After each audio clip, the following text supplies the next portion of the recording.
Ano nga ba ang terorismo? Ang terorismo ay isang sinadyang kaguluhan o pananakot na ginagamitan ng karahasan ng isang pangkat o ng isang estado upang matamo ang isang adhikaing politikal o kriminal. Ang mga taong nagsasagawa ng terorismo ay tinatawag na mga terorista, mga manliligalig o mapanligalig. Ito rin ay isang gawain na nagsusulong ng radikal o revolusyonaryong layunin sa pamagitan ng marahas na paraan. Paano natin maiwasan ang terorismo? Una, mag-aral lang mabuti. Pangalawa, maging malapit sa pamilya at sa Diyos.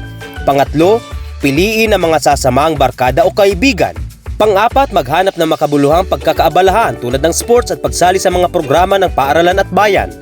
At panglima ay umanib at makiisa sa grupo ng mga kabataan sa barangay o bayan at sa ating kapulisan na may mabuting layunin at misyon. Ang Naga City Mobile Force Company sa pamumuno ng ating masipag at mabait na Acting First Commander na si Police Major Barry Gipti Surilla at sa ilalim ng mahusay na liderato ni Police Colonel Erwin L. Rebellion, ang ating buting City Director ay patuloy na maglilingkod at magbibigay serbisyo sa ating mga kababayan at may paabot ang nararapat na tulong para sa mga nangangailangan na alinsunod sa mithiin ng ating Regional Director na si Police Brigadier General Andre Perez Dizon na APD o Approachable, Presentable at Dependable at programang Kasimbayanan o Kapulisan, Simbahan at Pamayanan na isang community mobilization program na pinapakita ang magandang sama ng ating kapulisan at pamayanan sa pagtulungan ng religious sector patungo sa inaasam na pagbabago kasama ang Philippine National Police at komunidad nitong pinagsisilbihan at pinoprotektahan.